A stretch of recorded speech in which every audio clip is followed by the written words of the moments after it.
Benarkah semua ini, Kanjeng Ibu? Itulah yang terjadi, Joko. Tapi ibu sangat sayang padamu, seperti kasih sayang pada anak ibu sendiri. Kanjeng Ibu, engkaulah tetap ibuku. Joko, menurut Sunan Ampel, kamu adalah putra dari Syekh Maulana Ishaq dan Dewi Sukarti, seorang cucu Raja Belandongan. Apakah aku sekarang harus ke Prambanan, Kanjeng Ibu? Tidak cukup itu. Menurut Sunan Ampel, Syekh Maulana Ishaq sedang ada di pasar untuk menuntut ilmu kepada ayahnya. Susul dia ke sana, Joko. Namun sebelum kamu menyusulnya, namamu sesuai dengan nama pemilihan romomu, yaitu Raden Paku. Siap, Kanjeng Ibu. Kanda akan menyusul ayah Kanda ke Pasai untuk kepentingan Kanjeng Ibu. Iya, Joko. Hati-hati berjalan dan semoga Allah selalu melindungi dalam perjalananmu.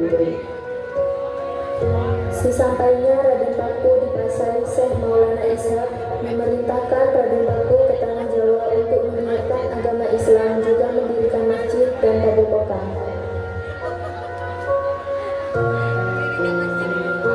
Kanda, kamu kira ilmu Kanda sudah cukup untuk menyiarkan agama Islam? Kembalilah ke tanah Jawa, Kanda, sebarkan Islam di sana. Insya Allah, Kanda akan mematuhi perintah Romo. Tapi mulai dari mana Kanda harus memulainya ke tanah Jawa? Ini Kanda, carilah tanah yang sama seperti ini di Pulau Jawa. Apabila Kanda sudah menemukannya, dirikan padepokan untuk menyiarkan agama Islam. Insya Allah, Kanda akan pergi ke tanah Jawa untuk menjalankan perintah Romo. Dengan ditemani dua muridnya, Raden Paku melangkahkan kakinya ke tanah Jawa dan mengerjakan tugas yang diberikan oleh Syekh Maulana Ishaq. Sesampainya di tanah Jawa, Raden Paku menelusuri sebuah pelosok desa dan kecamatan di Pulau Jawa. Di daerah itu, warga menganut kepercayaan Kapitaya, yaitu penyebab perwujudan Sang Hyang Raya, dengan pohon besar yang disebut Jubarjo. Sampai suatu saat, dua murid Raden Paku melihat ada anak kecil yang memakan persembahan dan dimarahi seorang wanita yang bernama Sugiawati. Heh, jangan makan persembahan kepada Jubarjo, tapi aku lapar. Iya, tapi dengan ini, karena ini makanan untuk sesembahan kepada Sang Hyang Raya. Loh, anak kecil lapar kok nggak boleh makan? Siapa kalian yang pernah ikut campur urusan kami? Ini adalah kepercayaan kami. Kok nggak bisa makan tuh, Neng? Kok nggak mikir ibu loh? Dia Cukup, maafkan teman saya. Sugiawati pun meninggalkan tempat tersebut dan melaporkan kepada ayahandanya, yaitu Kiwaru, seorang tokoh kapitayan desa tersebut.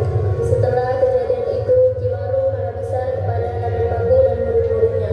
Dan keesokan harinya, Raden Paku menuju rumah Kiwaru, dan di tengah jalan, tepatnya di pohon besar tersebut, Raden Paku mencium aromanya sama seperti tanah yang diamanahkan oleh Syekh Maulana Ishaq. Sebentar, ada apa Raden? Aku mencium aroma yang sama dengan tanah yang diamankan oleh Romo.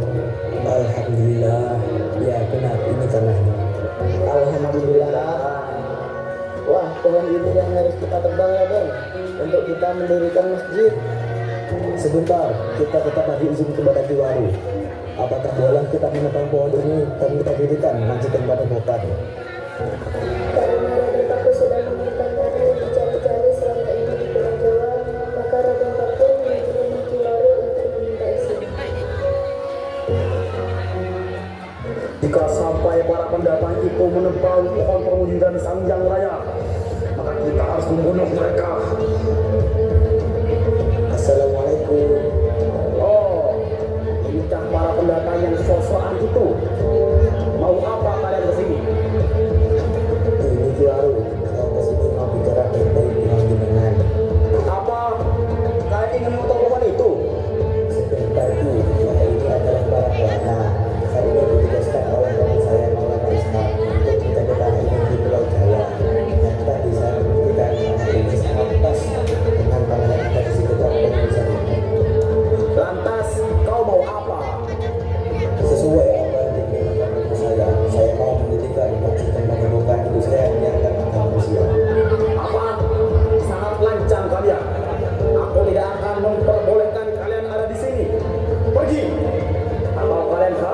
diusir.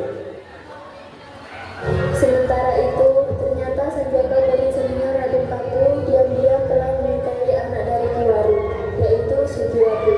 Tetapi saat mereka bertemu di tempat sesembahan, ada seseorang yang mengetahui hal tersebut dan melaporkannya kepada Kiwaru.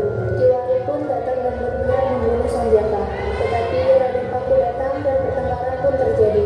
Dengan tenaga dalamnya, Raden Paku berhasil mengalahkan Kiwaru. Dan dengan tenaga dalamnya juga Raden Paku mengobati Kiwaru sampai sembuh. Kenapa kamu selalu menaruh makanan itu? Ada apa kamu kesini? Kamu ingin menebang pohon ini? Tidak. Oh iya, perkenalkan nama saya Sanjaka. Aku Sujiwati. Suciwati, aku ingin bicara denganmu.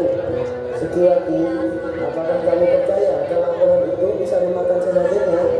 Itu kan kepercayaan kita.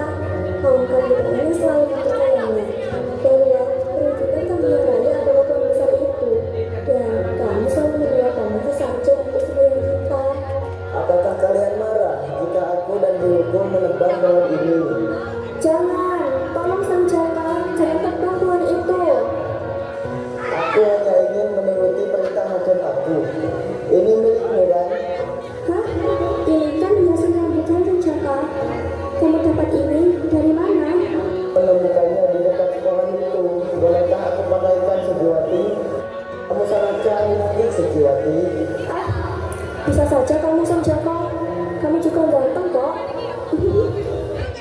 Hei, anak muda, jauhi anakku. Romo, Sanjaka tidak salah. Sanjaka hanya memberikan hiasan rambut yang jatuh. Diam kamu dong. Biarkan Romo membunuh pemuda ini. Pemuda ini yang mau memotong pohon perwujudan Sang Hyang Raya. Jangan, Romo. Hentikan, Kiwaru, maafkan murid saya. Tidak, jangan banyak bicara. Romo, bangun Romo.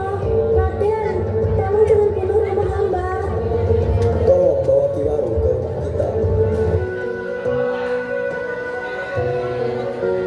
Kiwaru meminta maaf kepada Raden Paku dan mengizinkan Raden Paku membangun padepokan dan menyiarkan agama Islam di tanah itu. Raden, hamba mohon ampun Raden. Kiwaru, bangunlah, jangan seperti ini. Sudahlah, sudah sebenarnya semua saudara kita harus saling memaafkan. Kedatangan hamba kemari, di samping meminta maaf, juga ingin membicarakan masalah pohon itu dan tanah-tanah di sekelilingnya. Setelah saya pikirkan, silahkan Raden membangun padepokan tempat Raden siarkan agama Islam. Tapi, apakah pohon itu akan ditebang? Raden tahu sendiri, kalau umat Kapitaya sangatlah menghormati pohon tersebut. Alhamdulillah, terima kasih Kiwaru. Dan tenang saja, saya tidak akan menebang pohon itu. Pohon itu akan saya biarkan dan akan menjadi halaman padepokan agar sejuk. Karena Allah berfirman, "Wakun fiimukum waliyati." Dan artinya untukmu agamamu dan untukku agamaku. Jadi kita bisa hidup bersama dan damai meskipun keyakinan kita berbeda. Terima kasih Raden. Terima kasih karena telah mengerti tentang kepercayaan kami. Saya akan menyuruh anak buah saya untuk membantu pembangunan masjid dan padepokan. Setelah itu, Kiwaru dan Raden Paku membangun masjid bersama-sama.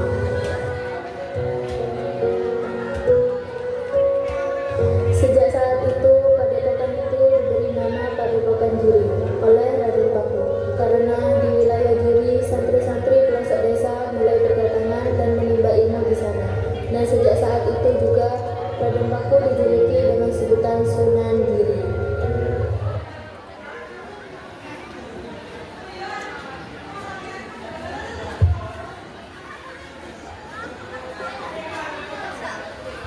Terakhir lagi, Pak. Belas kan?